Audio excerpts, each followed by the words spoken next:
안녕하세요 여러분, 도케뮤식입니다. 나스닥은 딱 전고점 대비해서 5% 정도 하락한 상태인데요. 이러한 움직임은 7월 28일 날 멤버십 분들 상으로 분석드렸던 차트 형태에 따라서 하락을 이어나가고 있습니다. bearish engulfing 패턴이라는 것은 그 전의 흐름들을 전부 다 집어삼키는 듯한 음봉이 나옴에 따라서 형성된 차트인데요. 차트 또한 확률적인 접근인지라 최대한 확률을 높이기 위해서 S&P 500뿐만이 아니라 다른 것 또한 알아보았습니다. 그런데 보니까 S&P 500뿐만이 아니라 QQQ도 마찬가지로 주봉 기준으로 봐도 이렇게 bearish engulfing 패턴이 나왔고요.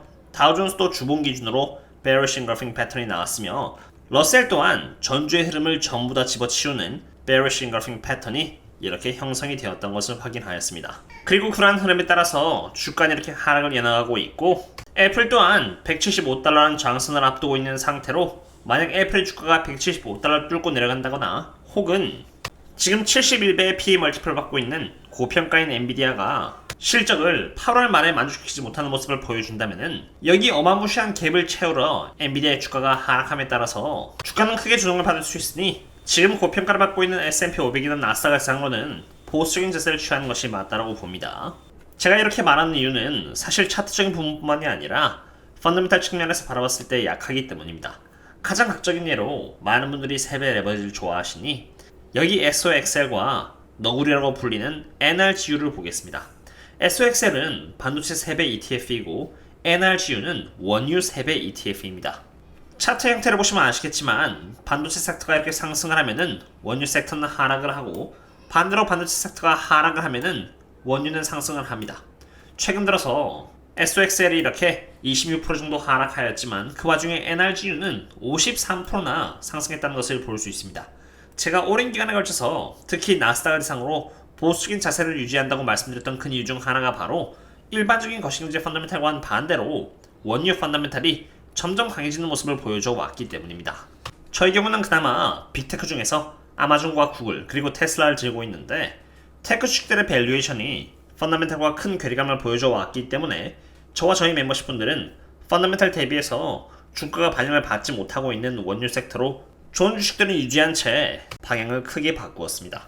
저는 저희 멤버십 분들께 6월 3일날 이미 섹터 로테이션이 기술주에서 다른 곳으로 천천히 그리고 확실하게 일어나고 있다고 미리 이렇게 분석을 드렸고 그냥 단순히 제 주관적인 의견이 아니라 이렇게 객관적인 지표와 함께 섹터 로테이션이 여기 기술주에서 원유주로 이렇게 일어나고 있다고 분석을 드렸습니다. 참고로 기술주의 경우는 리딩에서 위크닝으로 가고 있는 상태였고요. 에너지 섹터의 경우는 레깅에서 임프루빙 쪽으로 로테이션이 일어나고 있음을 미리 분석을 드렸습니다. 고평가를 받고 있는 기술주에서 일부 수익 실현을 한 뒤에 저평가를 받고 있는 원유주에 포지셔닝을 하였고 그로부터 한 달 뒤 7월 21일 날 SPYG와 SPV 차트에 있어서 growth에서 value 쪽으로 정말 돈이 흘러가고 있다는 것을 확인하였고 8월 12일 기준 원유주들은 이미 제법 나쁘지 않은 상승을 보여준 상태입니다. 특히나 바이탈 에너지인 VTLE는 35% 성장률을 보여주었습니다. 하지만 중요한 것은 이런 성장률을 보여주고 있음에도 불구하고 원유 섹터에 있어서 상승 여력은 아직도 많이 남았고요. 펀더멘탈 대비해서 테크 주주와는 다르게 여전히 원유 섹터들은 저평가를 받고 있다는 것입니다. 원유 섹터의 경우는 원유 펀더멘탈이라고 해서 제가 멤버십 분들 상으로 원유의 수요와 공급 그리고 재고량에 미친 영향들을 다각도에서 매일매일 멤버십 분들 상으로 분석을 드리고 있고 WTI 지표는 5번의 시도 끝에 드디어 83달러에 안착이 되주었으며 83달러라는 지선이 뚫리지 않는 이상 92달러까지도 랠리를 펼칠 수 있게 됩니다. 이론적인 부분입니다만 유가가 68달러에서 14달러 정도 올라서 23% 오르는 동안 NRGU인 너구리 경우는 63% 정도 폭등을 했습니다. 이제 유가가 이번 하반기라는 기간 동안 83달러에서 93달러까지 간다라고 본다면은 NRGU의 업사이드는 이론적으로는 63%까지는 아니더라도 최대한 보수적으로 30%까지 남아있다라고 볼 수 있는 것이고요. 유가가 93달러까지 가는데 필요한 것은 원유 펀더멘탈이기 때문에 매일 저는 멤버십 분들 상으로 이렇게 원유 펀더멘탈을 매일매일 업데이트 드리면서 원유 투자에 빨간불은 켜졌는지 아니면 계속 초록불인지 이렇게 공유드리고 있는 것입니다. NRGU가 올라가는 WTI 유가에 따라서 30%더 높아지게 된다면 당연히 반도체 쪽인 SOXL은 하방 압력을 받을 수 있으니 보수적으로 투자해야 한다고 봅니다. 상승하는 유가만이 지금의 증시의 적신호를 보여주고 있는 것은 아닙니다. 펀더멘탈 측면에서도 굉장히 불안한 상태인데요. 가장 먼저 제가 저희 멤버십 분들께 정기적으로 공유드리고 있는 CTA 알고리즘 포지션 또한 그렇게 좋은 상태는 아니었습니다. 골드만삭스로부터 받은 정보에 의하면은 이미 일주일이란 기간 동안 CTA 알고리즘 세력은 어마무시한 물량을 일단 매도를 하였고요. 중요한 것은 앞으로 1개월이란 기간에 걸쳐서도 CTA 알고리즘 세력은 S&P 500이 이렇게 상승하지 않은 이상은 S&P 500을 매도해 나갈 계획임을 볼 수 있습니다. 옵션 시장도 점점 방향을 바꿔나가고 있는데 초록색은 여기 풋월로 4,500에서 4,400으로 최근에 하향 조정이 되면서 주가가 하락해 나갈 수 있는 폭이 이렇게 더 아래로 가파라지고 있습니다. 만약 풋월이 4,400을 유지해준다면 주가는 여기 4,400에서 콜월인 4,600 사이를 유지할 수 있게 됩니다만 풋월이 4,400에서 더 아래로 빠지고요. 여기 콜월 4,600이 4,500 등으로 하향 조정이 된다면 주가는 지금의 위치에서 더 빠질 수 있게 됩니다. 이러한 가이드라인은 제가 저희 멤버십 분들께만 매일 공유드리고 있으며 물론 네이버 프리미엄 컨텐츠 분들께도 매일 공유드리고자 합니다. 게다가 매크로 또한 그렇게 좋은 편은 아닙니다. PPI 수치도 발표가 되었는데 PPI는 전방위적으로 이렇게 인플레이션이 강하다는 것을 보여주었습니다. PPI Final Demand Month over Month는 0.3%로 0.2% 대비 높았으며 PPI Final Demand Year over Year의 경우도 0.8%로 0.7% 컨센 대비해서 높았습니다.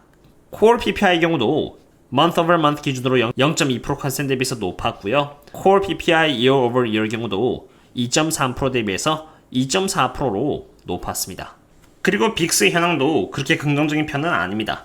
아마 이러한 상관관계는 저와 저희 멤버십 분들만 아는 부분으로 달러를 캐나다 달러로 나누면은 이러한 지표가 나오고요. 이 지표는 빅스와 밀접한 상관관계를 갖고 있다는 것을 이렇게 과거부터 꾸준히 볼 수 있습니다. 다시 말해서 여기 달러 캐나다 지표가 오르면은 빅스도 함께 올라가고요. 떨어지면 함께 떨어진다는 것을 보여주는 부분인데 잘 보시면은 차트 관점에서 바라봤을 때 여기 엄청난 갭이 이렇게 숨어져 있습니다.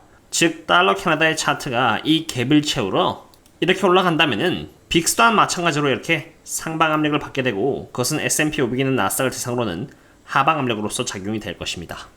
그리고 제가 특히나 반도체 섹터를 상으로 보수적으로 투자한다고 말씀드리고 있는 이유는 바로 타이완 증시 때문입니다.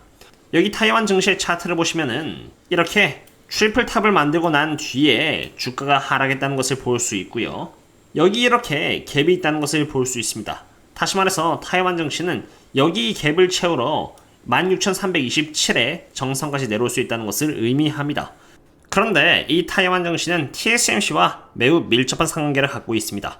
타이완 증시가 올라가면 TSMC도 올라가고 떨어지면 함께 떨어지는 그런 상관계를 갖고 있는데 타이완 증시가 아까 보여드렸던 것처럼 갭을 채우러 내려간다면 TSMC도 마찬가지로 똑같이 하락할 수가 있다는 것이고 TSMC의 경우는 이렇게 보시는 것처럼 SOXL과도 밀접한 상관계를 갖고 있습니다. 타이완 증시가 갭을 채우러 나감에 따라서 떨어지면은 TSMC도 함께 조정을 받고요. TSMC가 조정을 받으면은 TSMC와 밀접한 관계를 갖고 있는 엔비디아나 AMD 등의 반도체 기업들이 함께 하방 압력을 받음에 따라서 SOXL도 함께 하방 압력을 받을 수 있게 됩니다.